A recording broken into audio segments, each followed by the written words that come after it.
Olá, esse é o seu programa Atual Saúde, eu sou Ricardo Zimmer, médico psiquiatra, e na sequência dos estudos da urologia que a gente tem tratado aqui no programa, junto com o Dr. Leandro, urologista, hoje a gente vai falar de reposição hormonal, andropausa, a baixa dos hormônios masculinos. Doutor, para a gente dar uma introdução assim para o pessoal de casa entender o que é essa andropausa.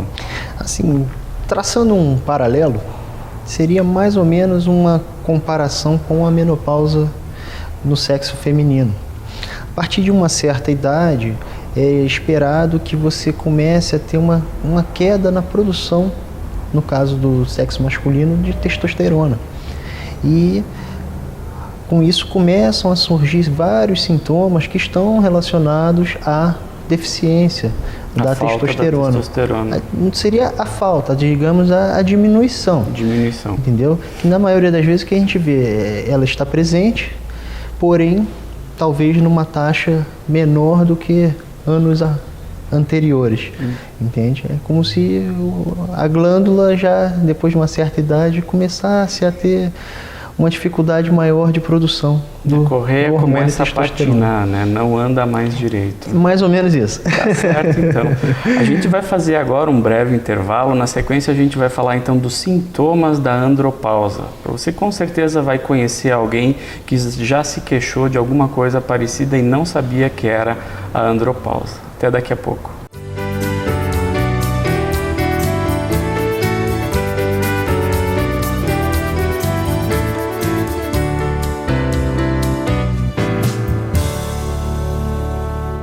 Formado pela Universidade Federal do Paraná, o Dr. Henrique Mochizuki tem especialização em cirurgia da coluna vertebral, além de ortopedia e traumatologia, com especializações nos Estados Unidos e Hospital das Clínicas em Curitiba. Dr. Henrique Mochizuki, ortopedia, traumatologia e cirurgia da coluna, Avenida Brasil 450, Edifício Max Saúde, anexo ao Instituto Mussi de Ortopedia e Traumatologia. Fone 3220-2848.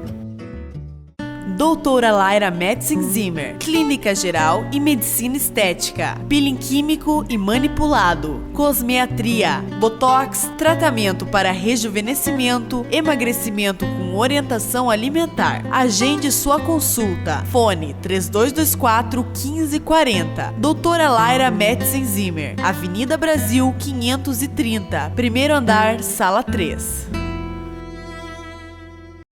Urovita, Centro Avançado de Urologia, Dr. Leandro Pinot, laser para tratamento do cálculo renal, doenças da próstata e aparelho urinário. Urovita, Centro Avançado de Urologia, Rua Dr. Silvio Vidal 175, no Centro Médico Dr. Silvio Vidal, primeiro andar. Fone 3025-4740. Acesse www.patão.com.br e fique conectado 24 horas com o Patão Supermercado. Ofertas, receitas, informações, blog, prêmios, dicas, saúde, notícias, lançamentos, promoções, Twitter e muito mais. Acesse www.patão.com.br. Não esqueça, é sem acento. É sem acento. Patão Supermercado, 24 horas com você na internet. Dr. Igor Chiminácio, especialista em ginecologia e obstetrícia pela Universidade Federal do Paraná, realizando cirurgia ginecológica avançada, focado no tratamento da dor pélvica crônica, distúrbios uterinos e na investigação da infertilidade feminina, atendendo em novo e amplo espaço, dedicado à saúde da mulher. Dr. Igor Chiminácio Ginecologia, Rua Silvio Vidal 175, terceiro andar, sala 301, no Centro Médico Dr. Silvio Vidal. Fone 3225-9426.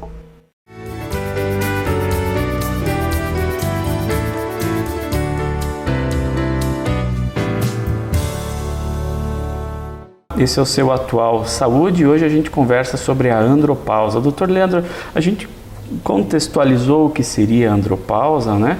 E quais são os sintomas, para o pessoal de casa a gente conseguir identificar e buscar tratamento. Assim,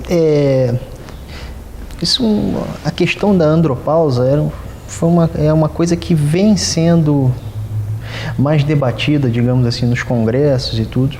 O termo técnico que é utilizado no meio urológico seria o distúrbio androgênico, do envelhecimento masculino, entende? Ou seja, começou-se a estudar mais o envelhecimento do homem. E comparando-se novamente lá à menopausa, a gente começa a ver que também ocorre no sexo masculino uma deficiência do hormônio, que no caso dos homens seria a testosterona. E os sintomas que estão relacionados a isso podem ser sintomas bastante vagos e sintomas bem direcionados.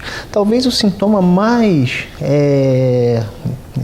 exuberante assim que faz a pessoa parar, pensar, achar que pode ter, né? Que chama mais atenção, alguma coisa errada. Exato, seria a diminuição de libido, entende? Aquela pessoa que está perdendo o apetite sexual, o interesse pela atividade sexual. Isso talvez seja assim o sintoma que mais chama atenção, que faz com que a pessoa se preocupe e vá procurar ajuda do urologista. Na verdade, a gente tem assim, hoje uma gama de sintomas que estão relacionados à diminuição da produção de testosterona. Tá? Perda de massa muscular com o passar dos anos está associado com diminuição de testosterona, diminuição, fraqueza dos ossos, também no sexo masculino, osteoporose e tudo, está associado à diminuição de testosterona.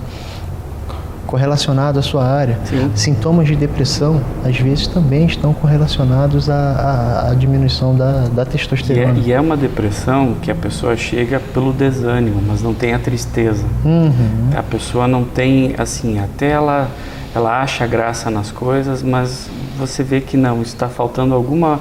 É uma depressão diferente, não tem a tristeza mesmo. Eu uso quando em consultório, eu costumo conversando com o paciente, a sensação assim, de um cansaço crônico. Isso. É como se você voltasse ao tempo dos discos de vinil e você estivesse rodando na rotação errada, aquele negócio mais arrastado, sabe? A pessoa tem de cansaço para fazer as atividades do dia a dia, está sempre com um sono maior do que o esperado, a diminuição da vontade, da libido também, tudo isso relacionado à deficiência de testosterona.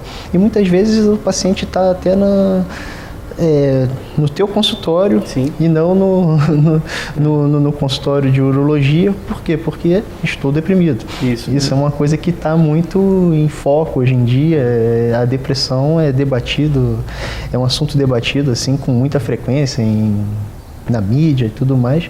Então, às vezes, estão procurando auxílio por conta de depressão e talvez no seu inventário lá, exames laboratoriais e tudo mais, você deva incluir aí a dosagem dos hormônios.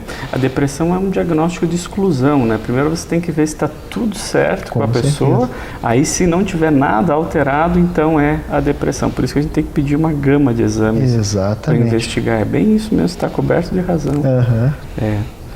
E com quem que a gente pode pensar, com que idade melhor? E perguntando então, com que idade a gente pode imaginar a pessoa na andropausa? Olha, assim, é esperado que a partir de 40 anos de idade comece a ocorrer uma diminuição gradativa dos níveis de testosterona na corrente sanguínea. Umas pessoas mais, outras menos, uns vão ter sintomas, outros não, mas é esperado que a partir dos 40 anos de idade comece a ocorrer uma diminuição da produção de hormônio. Em relação à sintomatologia, isso é muito variado. Às vezes a pessoa não tem o sintoma muito bem definido, você vai procurando e tudo mais, e acaba descobrindo uma deficiência leve de testosterona ou algum outro sintoma que possa estar correlacionado, tá? Existe digamos assim, uma dificuldade, que é a seguinte: se você pegar um resultado laboratorial, o intervalo de normalidade da testosterona, ele é muito amplo. Muito grande mesmo. Entendeu? Você vai, às vezes, a testosterona total, dependendo do kit lá do laboratório, ela pode variar de 200 a 1000. O paciente faz lá a dosagem de testosterona, está 300, está normal. Será que há 2 anos atrás esse paciente não tinha uma testosterona de 500? Pois é. E começou a declinar? Você está fazendo a primeira dosagem dele. Exato. Por mais que ele esteja dentro da faixa de normalidade, muitas vezes aquilo ali pode ser uma coisa que está em declínio, que não tinha sido investigado anteriormente, e ele ainda encontra-se dentro da faixa de normalidade. Tá? É também interessante falar o seguinte, não é o valor numérico que define se aquela pessoa está com sintomas ou não. Tem pacientes que tem lá uma testosterona, vamos falar de 250, a testosterona total, assim, e não tem sintomatologia. Aquilo ali no organismo dele funciona muito bem. Tem pacientes que têm a mesma dosagem sérica de testosterona e tem sintomatologia. Então é uma coisa bastante individualizada, não é uma regra. Cada caso tem que ser estudado de uma forma separada. Não dá para generalizar. Entende? Eu tenho visto essa dificuldade mesmo com os exames laboratoriais, e por hábito, quando o paciente é mais novo, mesmo sem ter sintomas, eu já estou pedindo o nível de testosterona livre total para a gente saber qual Você já que é tem o um normal. parâmetro, né? Exatamente. Para o colesterol, as pessoas estão fazendo já essa analogia também. Você pedir quando a pessoa é saudável, tipo adolescente, e dizer assim, ó, esse é o teu nível de colesterol que você vai ter que manter quando tiver os 60, 80 anos. Né? E isso é importante, então às vezes a gente guardar esses exames, né? Eu sempre oriento os meus pacientes e sugiro ao pessoal de casa, guarde os exames, eles vão ter um valor para o futuro, isso, porque são os seus exames. E a gente consegue, olhando isso tudo, ver, como o doutor fala, essa coisa mais dinâmica, né? É como se a gente fosse colher dados para ir montando um gráfico, a curva de como esse hormônio está se comportando ao longo do tempo, entende? Vamos falar lá, em 2010 era 300, em 2011 estava 280, em 2013 está 200. A curva é de queda. Sim. Entende? Pode ser que a curva seja mantida, não tendo variação hormonal, mas então ter o arquivo é fundamental para isso. Bem importante. A gente saber qual o comportamento que tá se desenhando aí. E o organismo ele tenta compensar a falta, né? Tentando aumentar, e antes então de baixar os exames, a sintomatologia já vai estar se apresentando. Né? Então, às vezes a gente pode se adiantar e começar já a fazer a reposição, mesmo sem ter os valores tão baixos. Né? Se a clínica se apresenta, eu acredito que já justifica. Doutor Leandro, quem mais que a gente pode pensar que possa ter problema com os hormônios, falando em termos de homem? Tá, assim, vamos falar assim, para qualquer idade. Isso. A testosterona ela vai ser produzida a nível dos testículos. Isso. Então, qualquer doença que acometa os testículos, teve um traumatismo, fez uma cirurgia, teve que tirar um testículo, ou às vezes os dois. Quando você tem um testículo só, você tem capacidade de produção hormonal que vai suprir suas necessidades sem dar sintomatologia. Tá? Só que às vezes, dependendo da patologia, por exemplo, comum aí que as pessoas falam, cachumba desceu. Isso. Vamos falar. Recolheu. Em termos bem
tá? Mas o que a gente observa é que os pacientes que foram fazendo ao longo do tempo reposição são aquelas pessoas mais idosas que têm uma massa muscular preservada. Com o passar do tempo, é comum você começar a trocar a massa muscular por tecido adiposo, né? Sim, por gordura. Perda, né? de massa muscular. Então, essa preservação, ela está muito associada com os níveis de testosterona, a manutenção, o controle desses níveis de testosterona, sabe? E não só isso, como a gente falou, existem outros sintomas também relacionados à diminuição da testosterona. A depressão seria um desses. Aquele paciente que tem um cansaço crônico. Às vezes chega no consultório, o paciente não fala nada, é a mulher que reclama dele. Pois é. Tem vontade de nada, não levanta da cadeira, é um cansado e também na parte sexual não tem interesse. Muitos acham, é comum, às vezes você vê meio que discussão de casais, a pessoa começa a ter diminuição de hormônio, a libido cai, e o que a mulher acha? Tem outra na rua. Tem amante. Entendeu? Ele não está querendo mais nada dentro de casa porque está fazendo farra na rua. E às vezes não tem nada disso. Sim. É somente tratar do jeito que tem que ser tratado. Isso. Às vezes a gente faz terapia de casal também dentro do consultório, às vezes, sabe? Faz, com certeza. Isso é verdade. E dos sintomas, além da diminuição da libido, da perda da massa muscular, a gente também observa a questão, às vezes, de se perder o planejamento de vida. A pessoa deixa de investir, quer deixar tudo na mão dos filhos, as coisas perdem a motivação vai caindo, né? E é uma pena, porque você vê que são pessoas que têm uma bagagem de vida, uma experiência, uma condição de executar e fazer acontecer, mas sem os hormônios, sabe, é um carro como se você tivesse com o tanque sem gasolina no tanque, não anda, né? Uma coisa fica totalmente travada. Sim, ele não anda, se arrasta. Isso, se arrasta. E como é que a gente vai fazer o tratamento disso aí, Leandro? Assim, Zimmer, primeiro passo para você fazer a reposição é aquilo que a gente já debateu. Você tem que ter uma noção basal. Como é que está a dosagem do hormonal desse paciente? A partir do momento que você já tem essa noção basal, o que a gente tem para fazer? A reposição, hoje disponível no mercado, a gente pode fazer através de injeções. Sim. Entende? Nas injeções, a dosagem é muito titulável, você tem que chegar numa dosagem ideal para cada pessoa, sabe? Você tem injeções que elas dão um pico de ação rápido, porém também tem um declínio muito rápido, então você tem que fazer a reposição mais frequente. Essa frequência são quantas injeções? Tem paciente que faz de 15 em 15 dias, a cada 20 dias. Tem paciente que, se não fizer semanalmente, não consegue ter um bom resultado, mas isso é muito individualizado. É uma coisa que você vai ajustando dosagem para o paciente, entende? Existem também no mercado um tipo de injeção que ela é de liberação lenta. Isso aí seria o ideal. Você evita essas flutuações hormonais, entende? Você manteria ao longo dos 3 meses, que essa injeção é trimestral, níveis mais, como se fosse um platô, né? Você mantém aqueles níveis mais estáveis ao longo de um período maior. Mas, como tudo que tem suas vantagens, o preço também às vezes é um fator que não permite que isso seja usado assim de uma forma mais frequente. Tem pessoas que têm uma certa resistência por conta do valor, entende? Outra forma interessante de reposição seria através de gel de testosterona. É feita uma manipulação com substância lipofílica que é absorvida em regiões do nosso organismo que são ricas em gordura. Abdômen, na coxa. Então a reposição é como se fosse um creme. Sim. Que é aplicado nessas regiões, entende? Uma vez ao dia, vai lá, aplica, faz aquela massagem, espalha bem. o organismo consegue absorver o hormônio. Esse tipo de reposição evita também aquelas flutuações hormonais, porque você faz uma dose diária e consegue manter um patamar ali mais estável. A dosagem também é uma coisa que tem que ser titulada. Para cada paciente uma dosagem diferente, tá?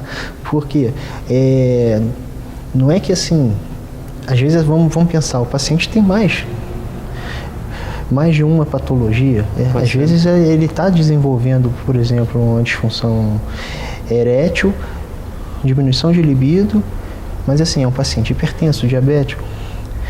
Então, às vezes você tem que fazer, para ele melhorar a qualidade da vida sexual desse paciente, você tem que melhorar os níveis hormonais, e o organismo ter mais disposição, ele ter mais vontade, mas às vezes você tem que fazer tratamento medicamentoso com drogas estimulantes para a ereção associado.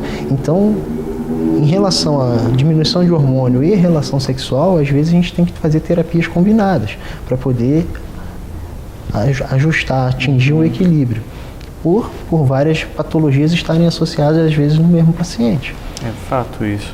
E quem que pode fazer essa reposição? Uma pessoa de 90 anos pode fazer? Pode. O aconselhável seria o quê? Você fazendo reposição hormonal, você vai monitorar a parte laboratorial desse paciente, dosar testosterona frequentemente e periodicamente também fazer dosagem de PSA, entende? Porque se por um acaso durante a reposição esse PSA se elevar, a gente tem que ficar de olho, examinar essa próstata, ver se tem alguma alteração. O paciente pode desenvolver câncer de próstata a qualquer fase dessa fase de envelhecimento, entende? Então a gente tem que ficar de olho, tá? Por quê? É um paciente que tem que fazer dosagem laboratorial periódica. Pois é. É um acompanhamento. Não adianta ir lá consultar, pegar aquela receita, agora eu vou cuidar em casa, eu já sei como é que faz. Não, esse paciente precisa de acompanhamento. Esse acompanhamento ele tem que ser de mais ou menos em quanto tempo? Isso varia, entende? O início, a gente tem que titular a dosagem. Então, até você chegar no equilíbrio, essas visitas seriam mais frequentes. A partir do momento que você consegue chegar na dose, titular dose e eficácia, né? O controle dos sintomas com a dosagem, a mínima dosagem que você consegue manter um controle de sintomas. Então, esse paciente você começa a espaçar o intervalo de consultas. Começa a vê-lo a cada 3 meses, a cada 4 meses, entende? Mas tem que ficar fazendo acompanhamento periódico, isso é importante. É muito importante. Eu acho que sempre vale a pena a gente lembrar assim, Leandro, que idade as pessoas têm que começar a fazer o exame da próstata? Bom, o que a gente tem hoje? Quem tem na família histórico de câncer de próstata, um pai, um tio, um avô que teve câncer de próstata, essas pessoas devem começar os check-ups, vamos falar assim, numa idade mais precoce, entendeu? Então, 45 anos para cima, esse paciente precisa fazer check-up de próstata. População, de uma forma geral, a partir de 50 anos de idade, seria pelo menos uma visita anual ao urologista, tá? Existem tendências da gente começar a antecipar com menos idade, entende? Por quê? Porque quanto mais se procura, mais acha, né? Claro. Então, está se fazendo o diagnóstico de câncer de próstata em pacientes cada vez mais jovens. Então, existe tendência na sociedade de começar esse inventário, né? Essa pesquisa, essa busca ativa com idades mais precoces. Principalmente naqueles, então, que já Quem tiveram tem história familiar, o aconselhável é que pelo menos a cada 6 meses faça o check-up de próstata. Por quê? Porque qualquer variaçãozinha de PSA, qualquer alteração no exame da próstata, no toque, você consegue fazer um diagnóstico precoce e provavelmente instituir a cura da doença nesse paciente. Por isso que é importante a prevenção, né? A gente tem que tratar antes de acontecer as coisas. Muito interessante isso. E O que mais assim que a gente então tem que pensar sobre a reposição hormonal masculina? Tem alguma contraindicação? Alguém que Olha, tem que dizer assim, a contraindicação seria pacientes que a principal delas que tem câncer de próstata, entende? Como é que se faz o tratamento do câncer da próstata em si? Ele, dependendo do caso, faz-se uma cirurgia, faz-se a remoção da próstata em bloco. Tem casos que o paciente não tem mais indicação cirúrgica, vai fazer uma radioterapia ou vai fazer a quimioterapia, digamos assim, que as pessoas, para entenderem melhor, no caso do câncer de próstata, a grande maioria das vezes é a deprivação hormonal. Você usa medicamentos que bloqueiam a produção de testosterona. Tá? Em alguns casos é feita até a retirada, a castração, para que não tenha mais produção de testosterona e com isso não exista, como se fosse a testosterona fosse o combustível do tumor. Exatamente. Então, o tratamento do câncer de próstata é a deprivação hormonal, entende? Através de medicamentos ou através da própria cirurgia. E a hiperplasia de próstata, ela inviabiliza? Ela precisa ser acompanhada.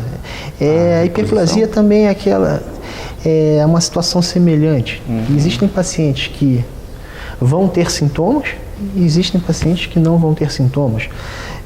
Não é uma regra. A partir de 50 anos de idade, a próstata desse paciente está crescendo, ele vai ter que tomar medicamentos ou não. Tem gente que tem um crescimento pequeno ao longo da vida, tem gente que tem um crescimento da próstata mais acentuado. Geralmente esses pacientes começam a ter sintomatologia. Tá? Da mesma forma na questão do envelhecimento, a parte hormonal. Tem pacientes que têm um declínio e sintomatologia acentuados, tem pacientes que mantêm níveis de testosterona bons, sem sintomatologia, apesar às vezes até de ter mais idade do que outros mais jovens. Então, nesse quesito aí, é uma coisa bastante individualizada. O tratamento é individualizado, você tem que titular dosagem para cada paciente, não é receita de bolo. Tem que tomar um comprimido por dia e dá certo. Não, você tem que chegar na dose eficaz para esse paciente. Tem uma certa arte nisso, né? A medicina está ficando cada vez mais individualizada. Sim, você tem que ir tateando aquilo ali. Isso, você vai se envolvendo e aí é a necessidade de você confiar no seu médico, né? Procurar alguém que você confie, porque vai ter uma relação estreita aí, né? Com certeza. É importante isso. Então, doutor Leandro, já que a gente está com o nosso tempo aqui excedido, quais seriam suas considerações finais para as pessoas hoje? Sim. Bom, é importante que o homem comece a pensar na qualidade, na sua saúde, na qualidade de vida mais para frente. Para você ter uma velhice saudável, você tem que começar a fazer acompanhamento, tratamentos, às vezes, quando mais jovem, quando os sintomas ainda não têm grandes repercussões na sua vida. Então, é aquilo que a gente acabou de conversar, é andar na frente, é prevenção. Isso daí seria o maior recado. Prevenção, a visita periódica ao urologista, a prevenção do câncer de próstata, a reposição hormonal em fases iniciais, quando tiver indicação, isso tudo você está projetando uma qualidade de vida melhor com o passar dos anos. Um envelhecimento mais saudável. É verdade. Isso seria o maior recado. Tá certo. Queria muito agradecer a sua presença, de vocês Obrigado. Em casa, por terem estado conosco aqui, agradecer a Deus por nos disponibilizar a vida e até a próxima.